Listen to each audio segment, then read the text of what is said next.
Selamat pagi Permisa. Kasus penyakit dengan gejala mirip COVID-19 kembali meningkat di wilayah Jakarta dalam 2 pekan terakhir. Warga mengeluh demam, batuk, pilek, hingga nyeri tenggorokan serupa dengan infeksi COVID-19 gelombang awal. Dinas Kesehatan DKI Jakarta mencatat peningkatan kunjungan pasien dengan gejala infeksi saluran pernafasan akut atau ISPA di sejumlah puskesmas dan rumah sakit. Meski belum semuanya terkonfirmasi COVID-19, pola penyebarannya dinilai cukup cepat, terutama di area perkantoran dan sekolah.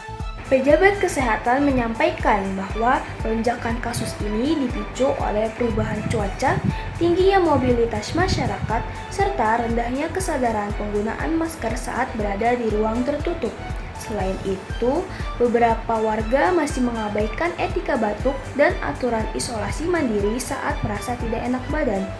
Sebagai langkah pencegahan, pemerintah kembali mengimbau masyarakat untuk menerapkan protokol kesehatan ringan, seperti memakai masker ketika sedang sakit, menjaga kebersihan tangan, dan menghindari kerumunan saat sedang mengalami gejala flu.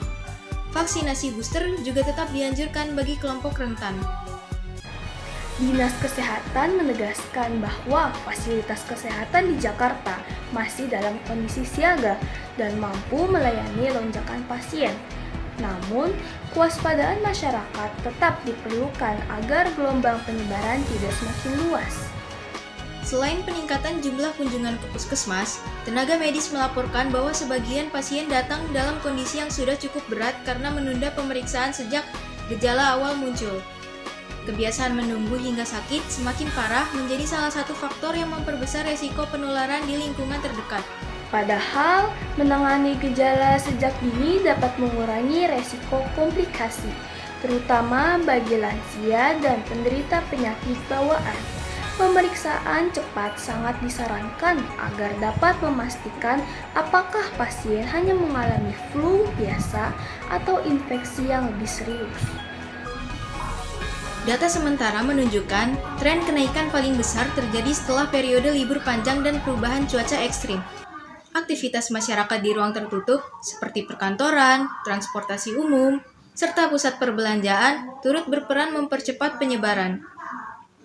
Para ahli kesehatan juga mengingatkan bahwa gejala yang mirip COVID-19 saat ini sulit dibedakan secara kasat mata.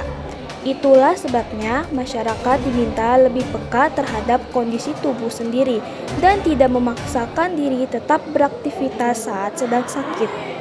Masyarakat juga dianjurkan untuk beristirahat di rumah setidaknya 1 hingga 2 hari ketika gejala awal muncul. Jika keluhan menetap atau semakin memburuk, barulah pemeriksaan lanjutan sangat dianjurkan. Etika batuk dan penggunaan masker kembali menjadi hal penting yang harus diterapkan.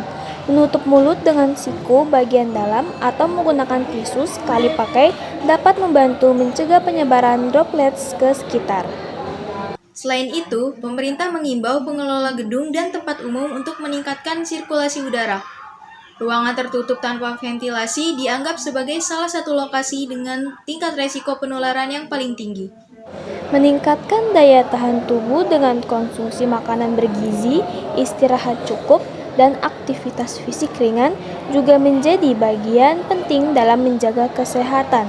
Kebersihan tangan dan kebiasaan mencuci tangan juga kembali disosialisasikan sebagai langkah pencegahan sederhana namun efektif. Hingga kini, belum ada kebijakan pembatasan kegiatan masyarakat. Namun, apabila kasus terus menunjukkan peningkatan signifikan, pemerintah tidak menutup kemungkinan menetapkan langkah antisipasi berikutnya. Karena itu, kesadaran bersama adalah kunci agar kondisi ini tidak berkembang menjadi gelombang penularan yang lebih luas. Sekian laporan kami mengenai peningkatan gejala flu mirip COVID-19 yang kembali ngegas di Jakarta. Tetap waspada dan jaga kesehatan. Saya Zara Ramadhani. Dan saya Hana Rafifa, terima kasih telah menyaksikan. Sampai jumpa dalam berita berikutnya.